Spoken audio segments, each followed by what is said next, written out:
Morning class, कैसे हो आप सब। चलो ठीक है, आज हम वापस नया एक वीडियो बना रहे हैं और आज का हमारा नया चैप्टर है आपके बैलेंस ऑफ पेमेंट। ओके, ये आपके सबसे लास्ट वाली यूनिट है और ये काफ़ी सिंपल यूनिट है, तो मेरे हिसाब से ये वीडियोस में समझना इजी रहेगा। वैसे मैं सोच रहा था नेशनल इनकम को ले लूँ, पर नेशनल इनकम तो बहुत बड़ा वाइड है और उसमें क्वेरीज बहुत ज़्यादा आती है और इसलिए मैं सोचता हूँ उसको क्लास में रखते हैं। इसलिए काफ़ी सिंपल है आपके बैलेंस ऑफ पेमेंट और फॉरेन एक्सचेंज, क्योंकि हमने शुरुआती पैसों से की है, मनी से की है, फिर बैंक पे आ गए, तो हम सोच रहे हैं हम इस पे ही आए, हम सीधा बैलेंस ऑफ पेमेंट पे। तो आज हमारा टॉपिक क्या रहेगा, बैलेंस ऑफ पेमेंट। चलो अच्छा है, अब जो भी आप बच्चे क्वेरी पूछ रहे हो उसका मैं फ्रिक्वेंटली आंसर भी दे रहा हूँ। एक दो क्वेरी रह गई है, वो मैं आज जैसे भी टाइम निकाल के आपको सॉल्व आउट कर दूंगा, प्रॉब्लम जो भी है। ठीक है, चलो आज हम बताते हैं बैलेंस ऑफ पेमेंट। आराम से सुनना, बहुत ही सिंपल टॉपिक है ये, और अगर एक बार इस वीडियो को आप शांति से सुन लो ना तो अभी याद हो जाएगा, अभी का अभी याद हो जाएगा। समझ में आ गया आपको, अभी याद हो जाएगा, आगे पढ़ना ही नहीं है साल भर, अगर अगर आपने यहाँ पे ध्यान दे दिया तो। ठीक है, मेरे वीडियोस को अगर आप एक बार शांति से सुन लो ना तो 70% तो आपको याद हो जाएगा, फिर दो तीन बार और प्रैक्टिस करोगे तो वो 90 तक पहुंच जाएगा। ठीक है, 100% के लिए तो फिर बहुत ज्यादा प्रैक्टिस चाहिए, लेकिन हाँ 90 के अप्रोक्स आप जरूर जा सकते हो। ठीक है, तो अब स्टार्ट करते हैं बैलेंस ऑफ पेमेंट। देखो अभी जो मैं वीडियो बना रहा हूँ बेटे, मैं इसमें क्या ओवरऑल आपको एक बार ब्रीफली समझा रहा हूँ कि क्या बैलेंस ऑफ पेमेंट का एग्जैक्टली मीनिंग क्या होता है। ठीक है, अब मीनिंग आपको समझ में आ गया तो आगे डिटेल्स में हम आराम से समझ लेंगे। ठीक है, सबसे पहले बता दो बैलेंस ऑफ पेमेंट, नाम से क्या दिख रहा है आपको, बैलेंस, बैलेंस ऑफ पेमेंट मतलब किसी को पैसा देना है, मतलब समझ रहे हो। जैसे मैं हूँ, बैलेंस ऑफ पेमेंट कितना है कि भाई साहब राम जी को इतने पैसे देना है, इस पर्सन को इतने पैसे देना है, तो मुझे एग्जैक्टली पैसा कितना देना है उसका एनालिसिस कौन बताएगा, बैलेंस ऑफ पेमेंट। अब आ जाता है अपने थोड़ा अकाउंट्स पार्ट पे, सॉरी इकोनॉमिक्स पार्ट पर, स्टडीज लेवल पे। इसका मतलब ये होता है बेटे, ये क्या स्टेटमेंट है, ये सिंपल सा एक स्टेटमेंट है। ये क्या शो कर रहा है कि कितना पैसा आपके पास आया है और कितना पैसा आपको लोगों को देना है। कितने लोग हैं जो आपको कुछ पैसा देंगे, कितना पैसा है जो आपको लोगों को देना है, उसका डिफरेंस होगा, वही आपका बैलेंस ऑफ पेमेंट होगा। और इसको कौन बनाता है, आपकी गवर्नमेंट बनाती है, ये कंट्री लेवल पे स्टेटमेंट बनता है। समझ में आ गया, जैसे अपन बैलेंस ऑफ पेमेंट नहीं बनाते, सॉरी अपने अकाउंट्स जैसे पी&एल बैलेंस शीट, तो वैसे वैसे ये भी एक क्या फाइनेंशियल अकाउंट्स है, मतलब समझ गए, एक स्टेटमेंट है जो क्या शो कर रहा है कि रेस्ट ऑफ वर्ल्ड से हमें कितना पैसा आना है और रेस्ट ऑफ वर्ल्ड यानी हमारी कंट्री को छोड़ के हमें कितना पैसा वापस आगे देना है। अब इसका जो बैलेंस होगा वो क्या कहलाएगा, बैलेंस ऑफ पेमेंट, मतलब हमें कितना पैसा चुकाना है। बात समझ में आ गई। देखो नाम से बता, बैलेंस ऑफ पेमेंट, पेमेंट मतलब पैसा देना है, कितना देना है, कि वो कैलकुलेशन कहां से होगी कि भाई इतना पैसा आ गया, 20,000 आ गए, 15,000 देने हैं, तो अल्टीमेट क्या 5,000 हमारे पास बच गए जो है सरप्लस। मान लो ऑपोजिट हो गया कि भाई 15,000 ही आए, 20,000 चुकाने हैं, मतलब 5,000 आपके डिफिक्ट में आ गया। अब 20,000 ही आए और 20,000 ही गए, तो क्या बैलेंस हो गया। तो तीन इसके स्ट्रक्चर भी होते हैं, वापस मैं समझा देता हूँ, आराम से सुनना। बैलेंस ऑफ पेमेंट क्या होता है, ये एक स्टेटमेंट है, डेफिनेशन वगैरह एक बार साइड में रखो, सिर्फ समझो कि पहले ये क्या है। ठीक है, बैलेंस ऑफ पेमेंट का मतलब क्या होता है बेटे कि एक स्टेटमेंट है, बात यहाँ तक समझ में आ गई। अब स्टेटमेंट में हम क्या करते हैं, रिसिप्ट दिखाएंगे, पेमेंट दिखाएंगे, बस इसमें ये कर रहे हैं कि इनफ्लो दिखा रहे हैं, आउटफ्लो दिखा रहे हैं, कि इनफ्लो यानी क्रेडिट साइड पे पैसा कितना आया और आउटफ्लो यानी डेबिट साइड में कितना पैसा गया, और इसका जो डिफरेंस होगा वो हमारा बैलेंस ऑफ पेमेंट होगा। बस सिंपल सी बात। ठीक है, क्लियर। चलो आगे आते हैं, अकाउंट्स में नहीं करता बैलेंस शीट, भाई बैलेंस शीट यहाँ पे भी आ सकता है, यहाँ पे भी आ सकता है, जो उसका अकाउंट्स का बैलेंस होगा। समझ में आ गया आपको बात, तो ये बैलेंस ऑफ पेमेंट हो गया, बहुत ही सिंपल। हम आगे आते हैं, अब इसके क्या है, तीन स्ट्रक्चर है बेटे, जो मैंने अभी आपको एग्जांपल समझा है। भाई इसमें क्या हो सकता है, तीन सिचुएशन हो सकती है आपके सामने। पहले सोचो क्या हो सकता है कि मैंने एक्सपोर्ट किया 20,000, अब 20 करोड़ मान लो, जो भी आप मेजरमेंट ले लो, मैं एग्जांपल के लिए 20,000 ले रहा हूँ, मैंने 20,000 रुपए का एक्सपोर्ट कर दिया। ठीक है, अब इंपोर्ट कितना किया, मान लो 15,000, मतलब क्या हुआ 5,000 कम डिफरेंस आ गया यहाँ पे, तो वो क्या हो गया आपके बैलेंस ऑफ पेमेंट। अब देखो इसमें क्या होता है, अब आपको सर बैलेंस ऑफ पेमेंट कैसा हुआ, 20,000 का तो आपने माल बेचा है, 15,000 का खरीदा है, तो 5,000 का प्रॉफिट हुआ ना, बिल्कुल हुआ। अब प्रॉफिट को यहाँ पे क्या कहते हैं, सरप्लस कहते हैं। क्या कहते हैं, वर्डिंग को ध्यान से सुनना, क्या कहते हैं, सरप्लस कहते हैं। ठीक है, तो प्रॉफिट को क्या कहते हैं, यहाँ पे सरप्लस कहते हैं। अब सरप्लस कब होगा, यानी पैसा ज्यादा आएगा और कम जाएगा। समझ में आ रहा है, पैसा जितना भी आ रहा है उससे थोड़ा कम पैसा जाए, पीछे हमारे लिए कुछ बच जाए, तो उसको क्या कहेंगे, सरप्लस कहेंगे। प्रॉफिट कहेंगे। अब यहाँ पे जो हम पढ़ रहे हैं उसमें लैंग्वेज में लिखते हैं सरप्लस, ठीक है। अब इसी का ऑपोजिट होता है क्या, लॉस, यानी इसको कहते हैं डिफिक्ट। सिर्फ वर्डिंग चेंज हो रहा है, मीनिंग वही है। अब अल्टीमेट क्या है, मैंने क्या किया, 20,000 की तो मैंने परचेज कर ली यानी इंपोर्ट कर लिया, और एक्सपोर्ट मैंने सिर्फ 15,000 का किया, तो 5,000 क्या है, अब मैं माइनस में आ गया, इसको मैं लॉस में कहूंगा, और लॉस को इसमें यहाँ पे क्या कहते हैं, डिफिक्ट कहते हैं। सिर्फ वर्डिंग चेंज हो रही है, मीनिंग वो का वो ही चल रहा है, ठीक है। और एक अप्रोच क्या हो सकती है, वो हो सकती है जहां पे दोनों इक्वल बराबर आ जाए, मतलब रिसिप्ट भी equal, receipt equal to expenses हो सकता है, यानी क्या हो सकता है भाई 20,000 एक्सपोर्ट 20,000 इनफ्लो, मतलब सॉरी एक्सपोर्ट और इंपोर्ट बराबर हो गया, तो ये क्या हो गया, बैलेंस अप्रोच। तो ये आपके क्या तीन स्ट्रक्चर किसके, बैलेंस ऑफ पेमेंट के, सरप्लस, बैलेंस और डिफिक्ट। बात समझ में आ गई आपको?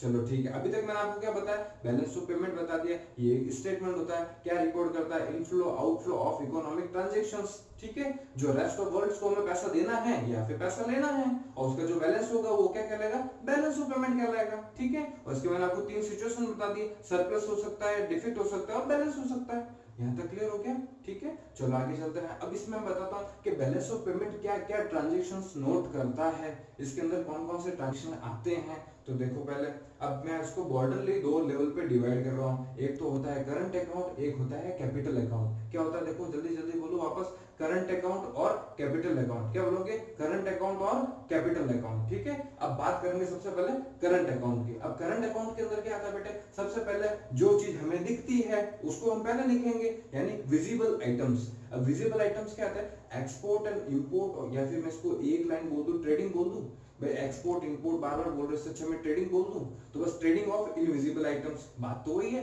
एक्सपोर्ट इंपोर्ट ऑफ गुड्स, जिसको हम देख सकते हैं, जो फिजिकल गुड्स होते हैं, चाहे कुछ भी हो, कोई भी गुड्स हो जिसका इंपोर्ट एक्सपोर्ट हो रहा है, उसको विजिबल आइटम्स कहेंगे। तो ये आपका फर्स्ट टाइप हो गया ट्रांजैक्शंस का, जो भी विजिबल आइटम्स होते हैं।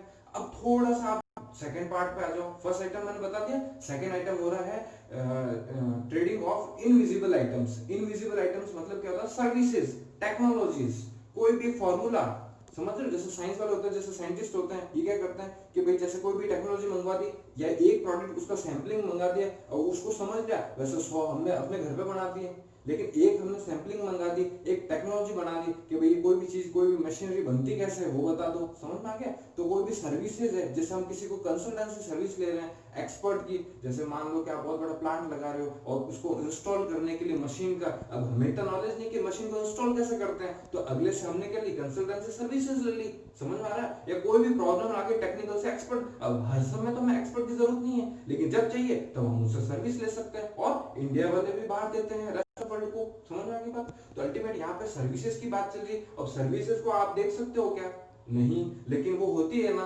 हाँ, तो इसको क्या कहते हैं, इनविजिबल कहते हैं, ठीक है। अच्छा, विजिबल बता दिया मैंने, इनविजिबल बता दिया। थर्ड है आपके यूनिलेटरल ट्रांसफर, वापस सुनो, यूनिलेटरल ट्रांसफर, कम ऑन वापस बोलो, यूनिलेटरल ट्रांसफर, यूनिलेटरल ट्रांसफर, ठीक है।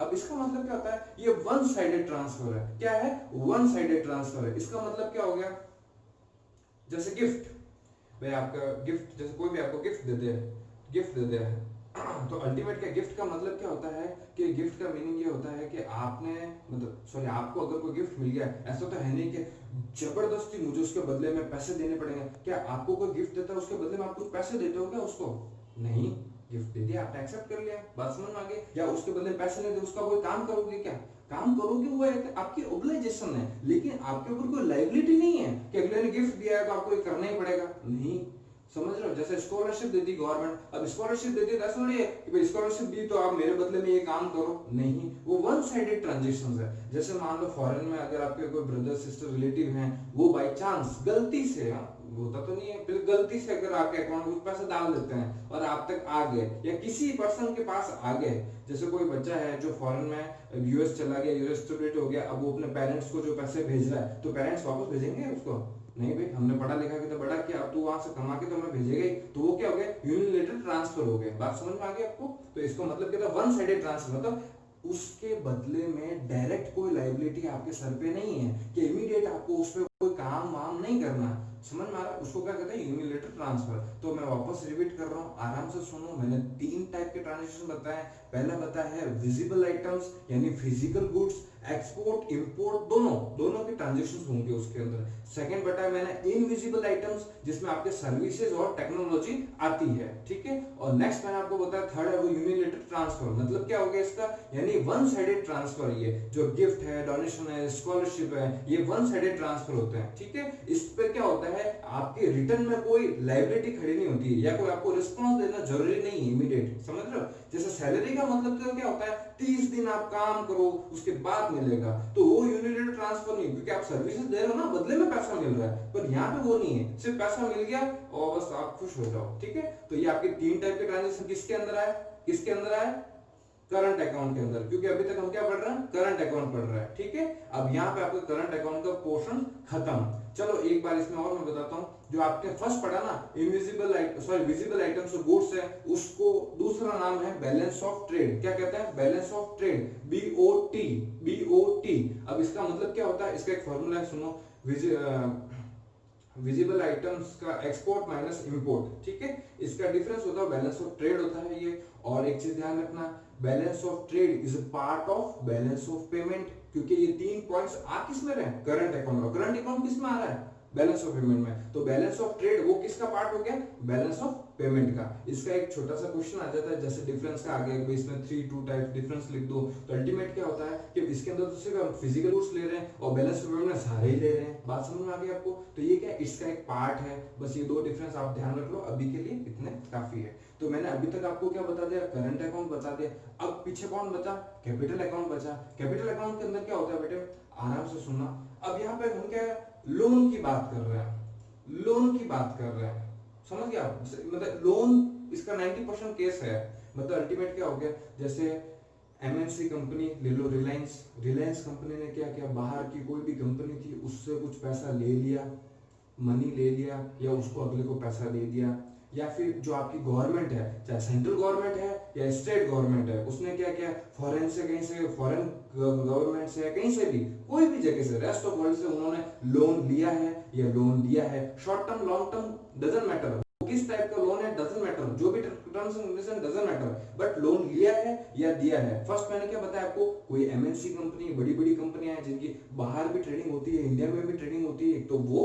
दूसरा मैंने बताया आपके जो गवर्नमेंट है, चाहे सेंट्रल गवर्नमेंट हो या स्टेट गवर्नमेंट हो। और उसके बाद में मैंने आपको क्या बताया, जो आपके बैंक है, बैंक, खुद बैंक, जैसे आपका सेंट्रल बैंक है, जैसे आरबीआई है, ये वर्ल्ड बैंक से पैसे लेगा, आईएमएफ से जब पैसे लाएगा, तो वो भी ट्रांजैक्शन किस में आएंगे, कैपिटल अकाउंट्स में आएंगे। बात समझ में आ गई आपको? तो मैंने 3 आइटम्स बताए आपको, तो एमएनसी कंपनियां हो सकती है, या गवर्नमेंट हो सकती है, या फिर कौन हो सकती है आपकी खुद बैंक हो सकती है, या एसबीआई है, या बैंक। मेरे हिसाब से बैंक तो बहुत काम आएगा, लेकिन इसमें सेंट्रल बैंक का रोल थोड़ा ज्यादा रहता है, ठीक है। जैसे वर्ल्ड बैंक अगर लोन देता है तो वो आरबीआई को देगा, अदर बैंक्स को नहीं देता है। बात समझ में आ गई? आरबीआई का सर्कुलेट करता है, फिर बैंकिंग सेक्टर एक अलग चीज, अलग टॉपिक चला गया। अल्टीमेट बैंक टू बैंक होता है ना, तो वर्ल्ड बैंक, आरबीआई वगैरह ये सब चीजें चलती है। तो मैंने आपको 3 आइटम बता दी, आगे और चलते हैं।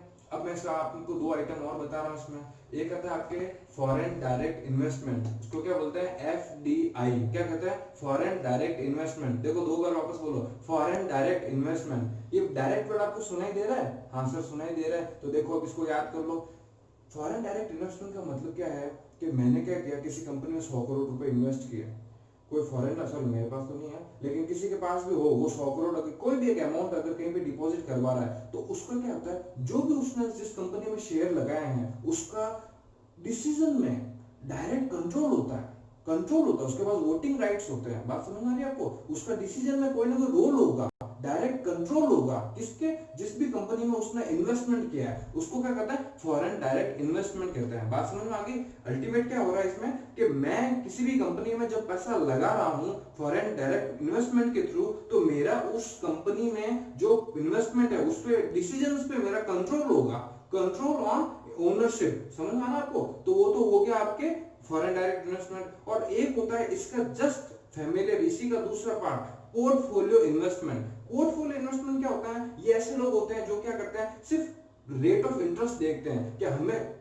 जिस कंपनी में ज्यादा फायदा होगा, जिसमें ज्यादा आपको रिटर्न्स मिल रहा है, हम उसमें पैसा लगा रहे हैं। लेकिन डिसीजन मेकिंग में या डायरेक्ट कंट्रोल वगैरह कुछ नहीं होता है। सिर्फ मुझे भाई कोई 10%, जैसे रिलायंस है वो क्या करती है भाई 10% इंटरेस्ट दे रही है, कोई और दूसरी कंपनी है जैसे आलोक इंडस्ट्रीज है वो आपको क्या 20% इंटरेस्ट दे रही है, या कोई भी दे रही है, तो वो लोग क्या करते हैं सिर्फ पैसा अर्निंग पे दिमाग लगाते हैं, समझे, रिटर्न्स पे माइंड लगाते हैं। वो तो हो गया portfolio, portfolio profit, portfolio profit, देखो जुड़ रहा है, एक जैसे वर्ड्स लग रहे हैं। अल्टीमेट क्या है, पोर्टफोलियो वाले क्या कर रहे हैं, आपके पैसा लेने की कोशिश करके जहां पे ज्यादा पैसा मिलेगा बस वो वहां ले लेते हैं। लेकिन डायरेक्ट कंट्रोलिंग मॉनिटरिंग उससे उनको कोई मतलब नहीं, उनको सिर्फ पैसा कमाना है। लेकिन जो फॉरेन डायरेक्ट इन्वेस्टमेंट में क्या होता है, डायरेक्ट कंट्रोल होता है उस कंपनी पे या जितना उनका पोर्शन है इन्वेस्टमेंट का उस पर। ठीक है, ये मैंने आपको दो टाइप्स बता दिए हैं। ये सब किसमें चल रहा है, आपके कैपिटल अकाउंट्स में चल रहे हैं। और कैपिटल अकाउंट्स में क्या होता है कि चेंज ऑफ, जैसे सेल ऑफ प्रॉपर्टीज, जैसे आपने कोई प्रॉपर्टी सेल की या बड़ी मशीनरी खरीदी वगैरह, ये सब भी किसमें आते हैं, आपके कैपिटल अकाउंट्स में आते हैं।